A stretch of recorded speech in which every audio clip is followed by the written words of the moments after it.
Hola, ¿qué tal? Los saludo en esta mañana esperando se encuentren muy bien al lado de sus seres queridos, sobre todo gozando de mucha salud, que es lo importante, y con ello comprender y desarrollar todos los temas y subtemas contenidos en la materia, que sin duda alguna va a ser de mucho provecho para ustedes, aun cuando ya hayan transitado por este camino de lo que se realiza y se lleva a cabo dentro de un proceso de la investigación, pues finalmente esta materia les va a servir para tener un panorama más amplio, para fortalecer aprendizajes ya adquiridos y para mejorar algunos que hayan quedado por ahí un tanto inconsistentes. Para quienes no han tenido la fortuna de llevar a cabo este proceso de investigación en el cual se aprende mucho, pues bueno, es una antesala a lo que posteriormente vamos a tener la oportunidad de desarrollar en los seminarios de investigación. Sean pues bienvenidos. El tema de la unidad 2, generalidades de los métodos cuantitativos. Y bueno, como en un primer momento ya les mencionaba, en la primera videocápsula, el método cuantitativo se refiere a todo aquello que tiene que ver con datos estadísticos, numéricos, datos duros que nos van a arrojar evidencia de hechos, de sucesos, de situaciones que nosotros tenemos la inquietud de llevar a cabo como una investigación. Es pues por ello que en este tipo de investigación vamos a identificar algunas respuestas que van a emerger de las siguientes interrogantes: ¿quién, qué, cuándo y dónde?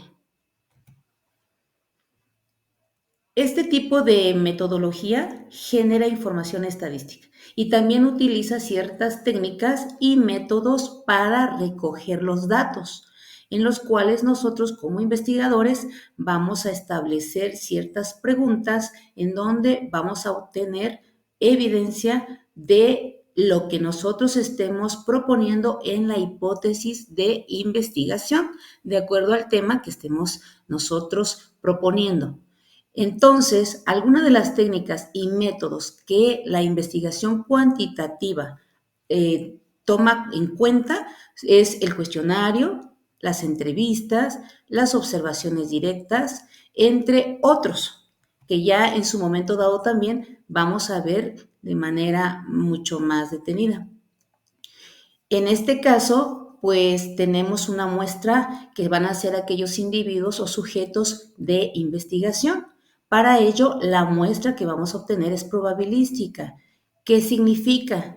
Dice entre paréntesis aleatorio. Significa que en un determinado grupo o en una determinada población, nosotros podemos obtener nuestra muestra y todos los miembros de una comunidad o de una población o de un grupo tienen la misma posibilidad de ser elegidos para que sean ellos con quienes se va a trabajar. Va a proporcionar datos duros útiles para la toma de decisiones, ya sea en alguna empresa, en alguna institución, en alguna problemática que se esté presentando.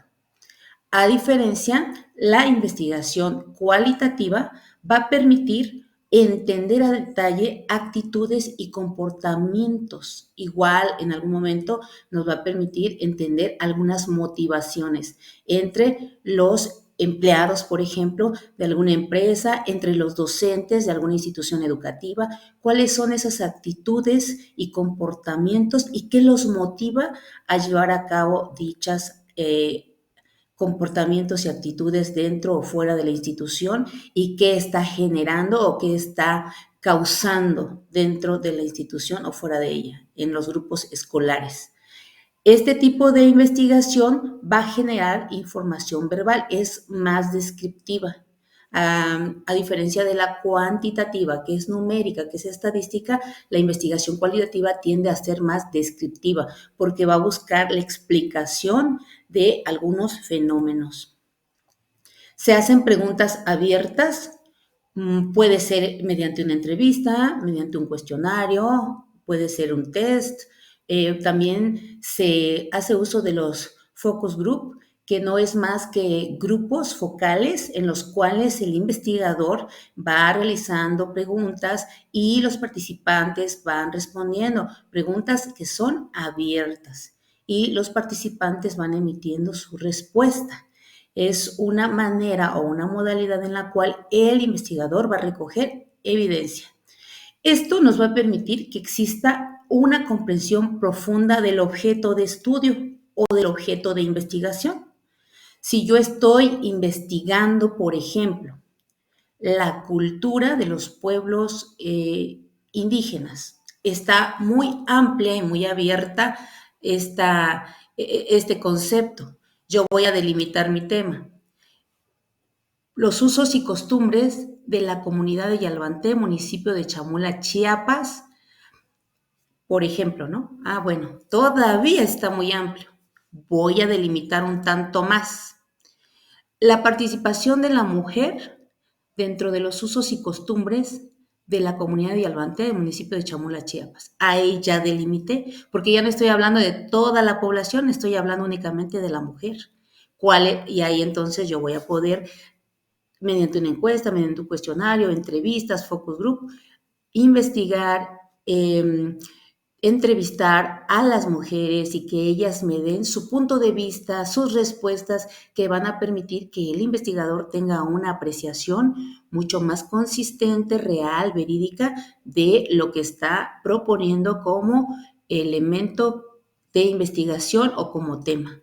Entonces, bueno, todo esto de lo que yo ahorita les estoy hablando, de la delimitación de un tema, va a permitir que tengamos mucho más claro qué queremos investigar, a quién queremos investigar, dónde, cuándo, cómo, y también vamos a tener mayor claridad al obtener respuestas.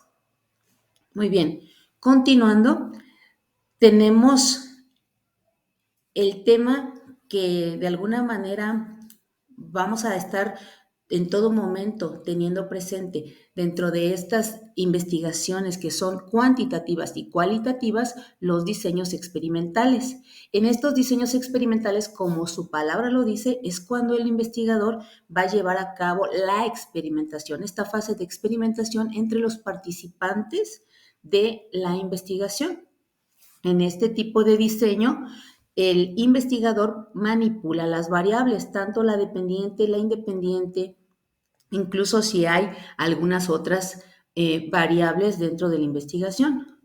Comparación de dos o más grupos, es decir, si yo estoy comparando qué papel o qué rol juega la mujer en un grupo social de una etnia, yo puedo también hacer la división de mujeres de mayores de 40 años y mujeres menores de 40 años. Entonces ya estaría formando dos grupos, lo cual me va a permitir establecer una comparación entre los dos grupos. O puedo también hablar en el rol del hombre y la mujer en las etnias de Chamula, Chiapas. Bueno, entonces también son dos grupos ya y voy a hacer una comparación, lo cual también va a generar un mayor esfuerzo, puesto que tengo que hacer las entrevistas con ambos grupos, pero voy a obtener resultados bastante específicos tanto de un grupo como del otro.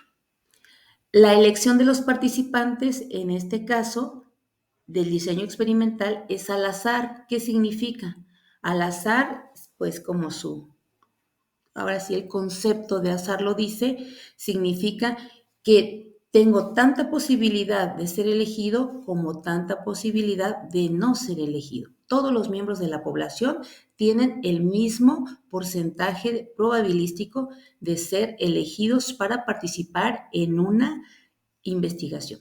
Un ejemplo, si yo tengo un grupo de 40 alumnos y si mi muestra es al azar, significa que no voy a elegir conscientemente a quiénes voy a investigar, sino que puede ser mediante una rifa, puede ser mediante la lista que yo vaya palomeando, sin conocerlos, para que esto tenga el carácter de ser al azar. Este tipo de investigación experimental se hace pre y post, es decir, antes y después de una investigación. El diseño cuasi experimental, el objetivo es poner a prueba la hipótesis causal. la asignación no es aleatoria, es decir, en este caso los sujetos de investigación son elegidos o dirigidos. Es decir, el investigador va deliberadamente elegir, va a decir, bueno, ¿con qué grupo voy a trabajar? ¿Sí? Ya está asignado. Y la variable independiente es manipulada. En la experimental, ambas variables eran manipuladas. En este caso, únicamente la variable independiente va a tener este carácter de ser manipulada por el investigador. ¿Cuáles son las ventajas de este tipo de diseño cuasi experimental? Que se lleva a cabo en situaciones reales, su validez es externa y superior al experimento puro, es decir, que sí tiene una ventaja sobre la experimental. Y los resultados obtenidos se pueden generalizar a otros hechos o situaciones parecidos o similares. Y por otro lado, el diseño ex post facto, las ventajas que nos ofrece es que se va a llevar a cabo en ambientes controlados. Este tipo de diseño parte de investigaciones ya hechas, ya elaborados, de resultados que ya están hechos y dichos. De ahí el término ex post facto, que ya está hecho y está dicho, tiene una validez externa y su ambiente es no real, sino que está basándose en teorías, en leyes, en investigaciones previas que ya han sido elaboradas para que de ahí devenga este tipo de diseño ex post facto. Muy bien, también hablamos dentro de la unidad 2.3, las funciones de la educación y los principales agentes socializadores, que no es más que tomar en cuenta que la educación o la escuela tiene una función social con la cual debe cumplir y que también con ella viene toda una filosofía inmersa dentro del currículum que nosotros los docentes llevamos a cabo, el que tenemos el currículum abierto, que es nuestro plan y programa de estudio, nuestras planeaciones, nuestras prácticas incluso comunes y cotidianas, pero por otro lado, nuestro currículum oculto, cómo el docente lleva a cabo este desempeño profesional, qué valores morales, éticos están inmersos dentro de lo que es la educación y hacia dónde está conduciendo al grupo que está teniendo la posibilidad de compartir su conocimiento o de ser parte de este desarrollo escolar y educativo.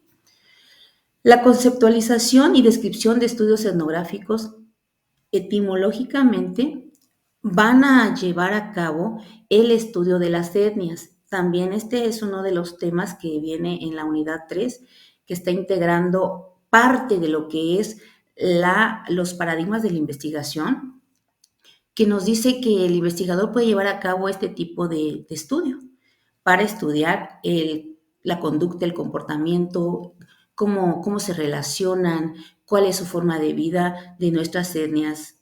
Por ejemplo, aquí en Chiapas, Chamula, Celtal, Tzotzil, Chol, Tojolabal, entre otras. La investigación participante, la capacidad de algunas técnicas sociales y permite la reflexión sobre la praxis educativa. Esto es muy importante porque en este tipo de diseño de investigación participante, yo como docente voy a hacer una autorreflexión. ¿Qué tanta calidad le aporto a mi praxis educativa? ¿Qué tanta ventaja ofrezco dentro de mi praxis educativa a mis grupos escolares? ¿Qué prácticas puedo llevar a cabo para la mejora de mi praxis educativa? ¿Sí? Algo muy interesante, la investigación-acción que estudia una problemática social que requiere solución y que afecta a un grupo. También, si nos damos cuenta, todo conlleva a la búsqueda de soluciones. Y los estudios de caso que comúnmente se utilizan en la investigación social, en la investigación educativa, en la investigación clínica y la investigación empresarial. También incluye los diseños cuantitativos y cualitativos. Y eso sería lo que corresponde a nuestras unidades 2 y 3. Posteriormente ya estaremos en condiciones de llevar a cabo nuestras dudas, de establecer algunas precisiones acerca del contenido de la materia. Quedando a sus órdenes, un placer saludarlos nuevamente. Cuídense mucho Hasta luego.